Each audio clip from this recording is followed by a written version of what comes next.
Assalamualaikum warahmatullahi wabarakatuh. Allahumma sholli ala Sayyidina Muhammad wa ala ali Sayyidina Muhammad. Pemirsa yang dirahmati Allah, marilah kita simak ceramah dari Habib Quraisy Baharun dengan tema tanda orang yang akan bersama Rasulullah di surga. Sebelumnya marilah kita perbanyak sholawat minimal 1000 kali sehari, agar hidup kita penuh barokah dan mendapatkan syafaat kelak. Jangan lupa berikan dukungan kepada channel kami dengan memberikan super thanks seikhlasnya. Marilah kita doakan semoga Habib Quraisy Baharun sekeluarga dan para penonton YouTube ini diberikan kesehatan dan diberikan kebahagiaan dunia dan akhirat. Selamat menyaksikan. Dikatakan oleh Imam Ghazali, wassalatu dan sholawat, wassalamu dan salam.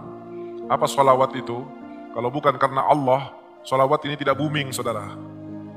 Tapi karena Allah dalam firman-Nya mengatakan innallaha wa malaikatahu yusalluna 'alan nabi, maka sholawat kemudian menjadi mulia, menjadi booming, menjadi luar biasa. Demikian luar biasanya sholawat ini Allah berikan kepada umat Nabi Muhammad, sampai Allah di dalam ayatnya mengungkapkan dengan ungkapan innallaha wa malaikatahu yusalluna 'alan. Allah dan malaikatnya bersolawat kepada Nabi dengan sungguh-sungguh. Nggak main-main, saudara. Nggak asal saya mau solawatan, asal saya hadir solawat, yang penting saya tidak. Tandanya orang yang akan bersama dengan Nabi, dia serius urusan solawat. Bukan kemudian mengatakan, ayo kita pergi, ya udahlah, yang penting saya akan bisa ngikutin terakhirnya solawat. Memang enak ente terakhir yang jadi dikasih syafaat oleh Rasulullah. Setelah dia pegang oleh malaikat, dimasukkan ke neraka duluan. Baru terakhir-terakhir dapat syafaat dari Nabi Muhammad SAW. Jika Allah dan malaikatnya bersungguh-sungguh di dalam bersalawat, kenapa kita sebagai umatnya yang butuh kepada Nabi Muhammad main-main dengan salawat Nabi besar Muhammad SAW? Dan salawat itu adalah merupakan amalan paling gampang dan paling jitu untuk menyelamatkan kita di akhirat. Yang penting, sholat 5 waktu. Puasa Ramadan, kalau punya harta zakat, punya duit haji, dan ente muslim, syahadat kepada Allah Subhanahu wa taala, tapi saya sibuk, tidak bisa sholat malam setiap malam, tidak bisa ngaji Quran 1 juz setiap hari, tidak bisa berzikir kepada Allah, bahkan tidak bisa sholat berjamaah karena saya terlalu sibuk dengan harta saya, kerjaan saya, jabatan saya. Minimal kalau Anda ingin selamat, setelah mengerjakan yang wajib, meninggalkan dosa besar, jangan lupa salawat, insya Allah Anda akan masuk surga. Asal, ingat saya garis bawahi lagi, bersalawatlah dengan sungguh-sungguh. Apapun itu, majelisnya, bacaannya, jamiyahnya, bersungguh-sungguhlah dalam salawat. Dan jangan main-main, maka Anda akan disikapi dengan perhatian dan sungguh-sungguh oleh Allah dan Rasulnya. Ada ribuan manfaat salawat yang tidak hatam-hatam kitabnya kalau kita akan menjelaskan tentang manfaat salawat. Wassalam, salam ini ungkapannya assalam, salawat ungkapannya as-salah atau Allahumma sholli. Salawat paling afdal apa? Salawat Ibrahimiyah. Kama shallaita ala Sayyidina Ibrahim, itu salawat yang paling afdal. Kenapa paling afdal? Karena Nabi sendiri yang mengajari. Yang cukup panjang, salawat Ibrahimiyah. Yang paling pendek, Nabi mengatakan, La tusalli alayya salat al-batra. Jangan kamu bersalawat kepadaku dengan salawat buntung. Apa salawat buntung? Orang yang mengatakan, Allahumma salli ala Muhammad. Pada saat datang, innallaha wa malaikatahu yusalluna ala nabi ayyuhalladzina amanu sallu alaihi wa sallimu taslima. Sahabat datang kepada Rasul mengatakan, Ya Rasulullah, kaifa nusalli alaik? Bagaimana kami bersalawat kepadamu sesuai dengan yang diperintahkan oleh Allah dalam Quran? Kata Rasul, gulu, katakan Allahumma salli ala Muhammad wa ala ali Muhammad. Redaksinya begitu dari Nabi.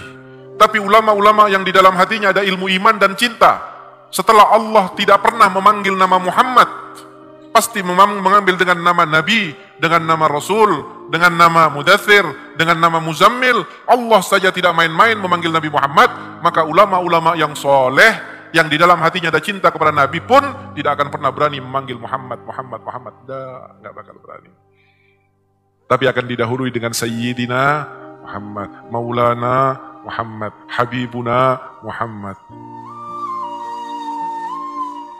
Ini cinta dan tata krama kepada Rasulullah. Wa ali Muhammad, dan keluarga Nabi.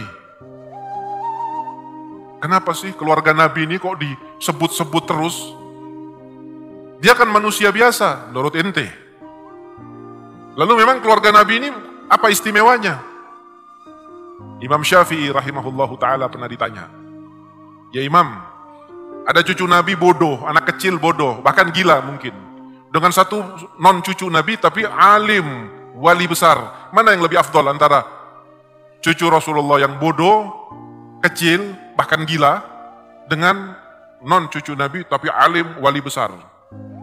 Imam Syafi'i tidak mengatakan, oh lebih afdol ini karena ini. Enggak. Kata Imam Syafi'i, saya tidak berani mengatakan lebih afdol sesuatu melebihi bagian dari Nabi Muhammad SAW. Kok bagian dari Nabi? Karena di setiap anak cucu Nabi itu ada darah dagingnya Rasulullah SAW. Bagian dari apapun akan dimasukkan dalam hukum keseluruhannya. Hukumnya babi apa? Haram, najis, derajatnya mughallabah. Ya kalau babi seekor, kalau babi cuman bulunya setengah, satu digunting setengah, kira-kira hukumnya sama nggak dengan babi besarnya? Sama. Walaupun setengah daripada bulunya. Sehingga orang yang memiliki nisbah dengan Nabi Muhammad, orang yang dipilih oleh Allah untuk menjadi keturunan Nabi Muhammad, jangan menjadi noda bagi keluarga Nabi Muhammad. Harus alim, harus punya akhlak, harus ahli ibadah, harus istiqamah. Supaya apa? Supaya agama Allah tidak didustakan. Maksudnya agama Allah tidak didustakan kaitan dengan cucu Nabi, kenapa? Allah di dalam Quran mengatakan, "Qul la as'alukum alaihi ajran illal mawaddata fi qurba." Katakan wahai Muhammad kepada umatmu semua ini, yang dia merasa menjadi soleh, menjadi wali, jadi alim, jadi kiai, jadi apapun dia, semua itu wajib mencintai. Keluargamu kalau dia ingin bersyukur atau membayar sedikit setetes daripada jasa Nabi Muhammad SAW. Siapa yang menjadi alim bukan karena berkah Nabi? Siapa yang dihormati dan diciumin tangannya, dipeluk, diambil bekas minumnya karena dia alim kalau bukan karena Nabi Muhammad SAW? Dan pesan Allah kepada yang paling bodoh sampai kepada yang paling alim, apa kata Allah? Katakan wahai Muhammad kepada umatmu, siapapun dia, apalagi yang alim, aku tidak minta upah terhadap dakwahku, terhadap mengislamkan kamu dan mengantarkan hidayah kepadamu, kecuali satu upahnya. Itu permintaan Nabi, satu upahnya. Apa upahnya? Cintai keluargaku. Yang nyuruh bukan Nabi, Allah. Nabi mau nggak mau harus disampaikan. Sampai Sayyidina Abu Bakar As-Siddiq begitu mendengar ayat ini, Sayyidina Abu Bakar As-Siddiq bersumpah, demi Allah, keluarganya Nabi Muhammad, istrinya Nabi Muhammad, anaknya Nabi Muhammad lebih saya cintai demi Allah daripada istri saya, daripada keluarga saya, daripada anak saya. Itu ilmu iman yang ada di dalam hatinya Sayyidina Abu Bakar, sehingga Sayyidina Abu Bakar As-Siddiq dikatakan oleh Nabi, Sayyidina Abu Bakar ini lebih mulia dari kalian di sisi Allah, tinggi derajatnya di sisi Allah, bukan karena urusan sholatnya, bukan karena urusan puasanya, tapi karena sesuatu yang ada di dalam hatinya sallallahu alaihi wasallam.